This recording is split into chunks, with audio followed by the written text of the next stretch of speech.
Hey everybody, it's Jason Blaha here, and today I want to chat with you guys a little bit about one of the big misconceptions out there, and that's that if your squats become more hip dominant, that you magically use less quad. Now, I can understand that being a concern for people who want quad development, but here's what I would say to those people. If you struggle to build quads off of squatting, you're probably going to need to do some other supplemental work for your quads. Right? And most of us, we all do more than one exercise for our quads. Even someone like me who is a very hip dominant squatter, I still do other quad work. It's just not what you would expect. Because for me, my quads grow easily. They're very genetically gifted muscle. What I do for quads probably going to be a lot less than what some of you might need out there. But that being said, if you guys watch even the way I squat, I'm a very hip dominant squatter. Notice my stance is pretty wide. And then as the weight gets heavy, particularly as I get up to a max, you'll notice that I use my hips at the point where the lift would normally slow down to go ahead and push through. At the sticking point, I use my hips to drive through. Use my hips to drive through. For those curious, I think like on this one, you'll see that up above. I think that's something like, what's that? 507 plus 101 pounds of change or something like that. So you'll notice when I go up, watch what happens with my knees. Okay, we come down, sticking point, knees drive out, use the hips to drive through. Okay, it causes an external rotation of the hip and it changes the bar path slightly. Right, brings your center of gravity back a hair more. And it lets you drive through a sticking point.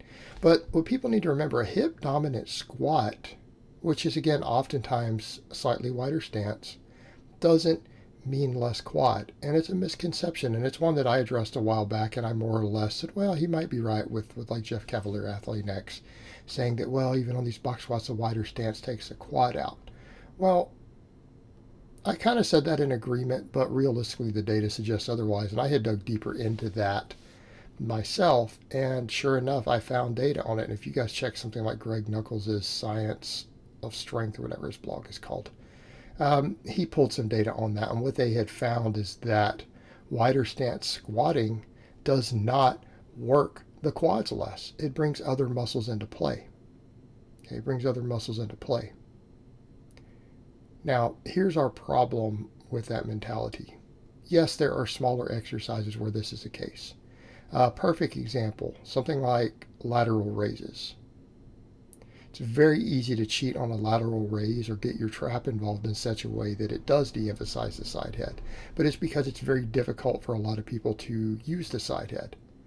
And that is an exercise because it's a very small, very finesse exercise to where going too heavy may actually reduce recruitment of that head. But that's when we're dealing with smaller single joint exercises. And when you're dealing with a smaller single joint exercise like that has a lot of complex muscles attached to the shoulder joint, there is more chance to de-emphasize that by just basically cheating the weight up. Now, the ironic part is that you still might get amazing recruitment of that head anyways, because the eccentric, if you end up using that muscle to control the eccentric, it just becomes an eccentric overload exercise. Right? You're cheating the weight up and then using the eccentric rep with that muscle you want to slow it back down on the way back down. And in theory, that might work for a lot of people, right? Particularly people who that's not an area that they struggle to recruit or build. That would probably work quite well for someone who's somewhat gifted in that area. For people who aren't, people like me who really struggle with side delts, it's going to be an issue. Again, so you got to look at your individual genetics, right? Someone like me, my quads, I could breathe hard. I could sneeze and my quads would grow. My delts, not so much. And we all have different genetics. And we have to accept that. But the problem you have is that they try to carry that over to other movements. And as a general rule, when you're dealing with big compound movements, any variation in that exercise that gets more muscles involved tends to cause more overall muscle fiber recruitment, not less. Okay? Not less, particularly if we're pushing hard, especially if you're exploding hard. It's one thing when we go real slow, because you start looking at studies on mind-muscle connection and all that. And yeah, if you go slower and you focus on one muscle, yes, that muscle may get more recruitment. But when you explode hard, which is what we're doing on a heavy squat, for example, And I'm assuming on your fives or whatever you're doing. If you're exploding hard, that goes away. Every muscle, all the primary movers, in some cases the secondary movers recruit harder, at least according to EMGs. So there's this idea that carries over from these smaller finesse exercises to the big ones, that as if you get more muscles involved to lift more weight, that you're reducing load on a muscle that you want. Okay, that's only true if you're cheating. Okay, if you're cheating a weight up and form breaks down to do it, that can happen. Okay, that can happen, sure. But when you're maintaining good form and you're not using inertia really of any type, any technical variation that you use that lets you bring more muscle fibers into play tends to just give you more muscle stimulation. In other words, if you do a very quad dominant squat, and a lot of you guys have to do quad dominant squatting because your posterior chain is weak. If you do a very quad dominant squat, but you're able to get more hip dominant and add another 30 pounds to the bar for a max or a 5 or a 6 or whatever rep set you're doing, you're just going to get more muscle involvement. It doesn't reduce quad activation. It doesn't reduce it biomechanically. It doesn't reduce it on an EMG. All right, this is a misconception. It's a misconception. Now, you'll get people who will say, well, I want to do squats for that purpose. It's like, okay, well, I don't know that squats are maybe the best exercise for you for that purpose. I mean, that's also the other point of contention. I squat heavy all the time. I don't do it for hypertrophy anymore. I use other exercises for that. My squats are for maxing. That's what I squat for. Now, for the novice lifter, it's irrelevant, isn't it? Because they're going to be doing usually 5 rep set programs, linear progression. Squats will work fine for them. And they need to be pushed in the direction of doing a hip dominant squat. But what do we mean by a hip dominant squat? Watch how my lower body moves. All right, there's also a misconception out there that the low bar squat is more hip dominant by default. Well, that's not necessarily true.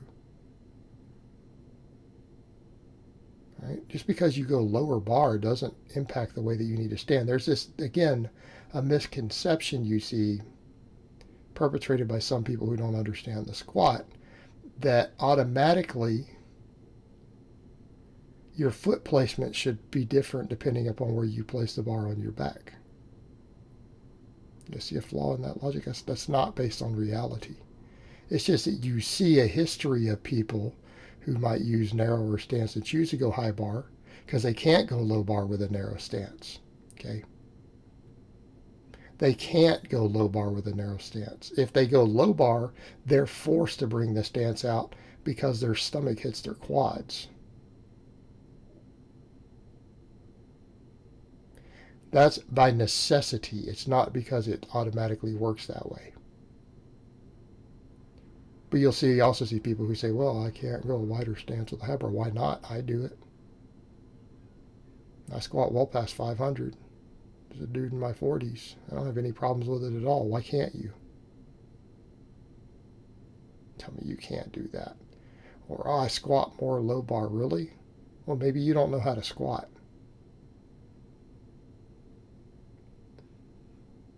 Plenty of guys with world records who squat high bar. It's to do with your back position different. It shouldn't affect your stance. But what we need to be looking at is what stance allows you to squat the most weight. And the reason I say that, this is a big exercise in which you're trying to move the most weight through a full range of motion. You don't need to be worried about whether it's quad dominant, hip dominant. If you're a novice, you need to get everything big anyways. And if you're a more advanced lifter, you need to be using it the same way.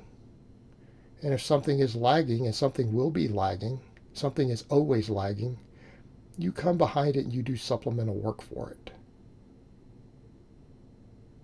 And any of you guys who can't do hip dominant squatting is because your hips and glutes and everything else are weak and you need to work on those areas.